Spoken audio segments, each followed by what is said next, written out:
Hey, it's Emma Chamberlain. I designed these new glasses for Warby Parker and I basically can't take them off. Like, I'm showering in them and sleeping in them. They're just that good. Go see them all at warbyparker.com. And you know what? Have a good day too. Okay? All right? Bye. What if you could hear your favorite song for the first time again? Introducing the all-new, reimagined Nissan Kicks. With an available Bose Personal Plus sound system that uses speakers in the headrest to create a 360-degree listening experience. You've never heard anything like this. Reimagine your music and your drive. Experience the all-new, reimagined Nissan Kicks for yourself at nissanusa.com today. Available feature. Bose is a registered trademark of the Bose Corporation. This is Optimal Living Daily. Why and How You Must Conquer Perfectionism by Julie Morgenstern of juliemorgenstern.com. And I'm Justin Malik. I'm going to jump right into today's post as we optimize your life. Why and How You Must Conquer Perfectionism by Julie Morgenstern of juliemorgenstern.com. What is perfectionism? Perfectionism is the pressure we often put on ourselves to do things extremely well. True perfectionists tend to judge their performance in the starkest of terms. Either they've done things brilliantly or they're a complete disaster. In some settings, a difficult class in school or a challenging work environment, this can serve us well and earn us praise. But when applied to every single everyday task, perfectionism can sap the joy from your life, lead you to work yourself to the bone, and crush your ability to be present as you obsess about whether you did or will do a good enough job in each of your endeavors. Bottom line, unbridled perfectionism will disrupt your capacity to experience contentment and joy. Freeing yourself from the logistical burden and psychological paralysis of perfectionism liberates you to manage the wide scope and scale of everything you need to do and helps you stay grounded over the long haul. This is especially important in our current climate. Many of us have been forced to do new things or to learn to do old things in new ways. The drive for perfectionism can be so paralyzing, it expands an already difficult job into an impossible, ginormous one. What's more, you stand to lose out on a fantastic opportunity to reinvent a process which often takes a bit of trial and error along with the rest of the world. Easy as it may be to understand why you must conquer perfectionism, figuring out how to do it can be a bit more complex. Perfectionism can be so ingrained in one's nature that telling a perfectionist not to be a perfectionist is like telling a cat not to chase a mouse or a fish not to swim. That's where something I like to call selective perfectionism comes in. Applying selective perfectionism with max, mod, min. With so many things to do every day, it's easy to lose perspective and always think you have to do things par excellence. Perfection is a drive for safety, no fear of criticism or wrongdoing. Yet the phrase, "it doesn't have to be perfect," is relatively meaningless. What the heck does that mean anyway? Max, mod, min is a tactical handbrake that slows you down enough to ask yourself, before I do this, what am I trying to achieve? Then you can answer, what's a good enough job? Here's how it works. For any task or activity that threatens to swallow you whole, or that you're procrastinating because it's so overwhelming to complete to perfection, define 3 levels of performance: maximum or max, moderate or mod, and minimum or min. First, max. What is the maximum I can do? What does truly perfect look like? Write down very specifically all the actions you envision that would add up to the most stellar job. Next, ask what is the minimum I could do? Yes, skip moderate until the end. Imagine you've run out of time, you can't skip out on the task, but you need to do the most basic version that will still get the job done. Then define mod. What is something above the bare minimum if you have a little more time to make it special without going crazy? Here are a few examples.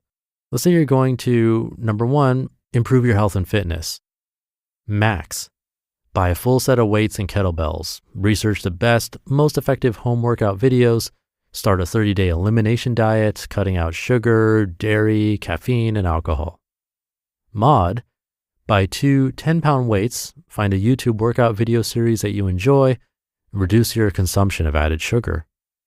And Min, 15 minutes of movement every morning, and eat more mindfully. Number 2, host a virtual book club. Max, choose a book to read, mail each person a copy of the book, complete with a note on why you think they'll each enjoy it, a themed cocktail recipe for everyone to make and sip on during the meeting, a set of discussion questions to consider, and a list of ground rules for the meeting. And send out an e-card invitation, including the Zoom link, as a reminder the week before. Mod, create a new poll every month with a few new book suggestions for people to choose from, have everyone order their own books online, send out a warm email reminding everyone of the meeting date and time a week before, and attach a set of discussion questions you found online. And Min, have everyone take turns choosing the book and order their own copies online. Send out a meeting link 5 minutes before you're scheduled to get together. Once you've defined 3 levels of performance, you can choose the one that's most appropriate for the circumstances, the time you have available, and what else you have on your plate. Sometimes you'll choose Max, sometimes Mod, sometimes Min. The muscle is breaking the all or nothing thinking that leads to overwork or paralysis and recognizing you have options. You just listened to the post titled, Why and How You Must Conquer Perfectionism by Julie Morgenstern of juliemorgenstern.com, and I'll be right back with my commentary. The holidays can really strain your wallet. We've all been there, me included. It could take months to rebuild those savings, but holiday spending doesn't have to derail your financial progress. With Chime, you can actually stay ahead of your expenses. I discovered their Spot Me feature when I nearly overdrafted buying last-minute gifts. Instead of getting hit with a $35 fee like my old bank would charge, Chime spotted me up to $200 with 0 fees. Plus, with no monthly fees and early direct deposit access, you're set up to maintain healthy finances year-round. Enjoy the holidays while keeping your financial goals on track with Chime. Open your account in 2 minutes at chime.com/old. That's chime.com/OLD. Chime feels like progress. Banking services and debit card provided by the Bancorp Bank N.A. or Stride Bank N.A., members FDIC. Spot Me eligibility requirements and overdraft limits apply. Direct deposit timing depends on submission of payment file. Boosts are available to eligible Chime members enrolled in Spot Me and are subject to monthly limits. Fees apply at out-of-network ATMs and for OTC withdrawals. Ryan Reynolds here from Mint Mobile. With the price of just about everything going up during inflation, we thought we'd bring our prices down. So to help us, we brought in a reverse auctioneer, which is apparently a thing. Mint Mobile Unlimited Premium Wireless. How to get 30, 30, bit to get 30, bit to get 20, 20, 20, bit to get 20, 20, bit to get 15, 15, 15, 15, just $15 a month? Sold! Give it a try at mintmobile.com/switch. $45 upfront payment equivalent to $15 per month. New customers on first 3-month plan only. Taxes and fees extra. Speed slower above 40 gigabytes. See detail. Thank you to Julie. Very relevant for me personally, and hopefully there was something in this that you could take away, even if you don't identify as a perfectionist. When it comes to this podcast, I used to agonize over every extra sound, every weird mouth noise, a breath that didn't sound right. This was happening more in 2016 when we didn't have like 6 different podcasts we were producing all at once. But as we started adding more podcasts, I was sort of forced to let some things go, with encouragement from the co-founder of these shows, actually. He would insist that he couldn't actually hear the difference when I was making some of these kinds of edits, which just goes to show how perfectionism can't really be a waste of time. Maybe 5 or 10% of people would be listening close enough to hear that weird breath or mouth noise, but maybe you're listening in the car and the sound of driving overtakes it, or you're listening in the shower, which I've heard other people do. In that case, there's no way you can hear these tiny, tiny edits. So it took a while and a lot of push and pull, but I finally found a place where I can edit lots of shows in one day and not feel too overwhelmed with all of it. But if you're not in a situation that's similar to mine and you could use a little help, the Max Mod Min framework is a really great way to see where you're falling on that scale. If you're all the way over on the max side, there's definitely room to move without compromising quality. So something to think about today. Thank you for listening and not paying attention to my weird breaths or mouth noises that might appear.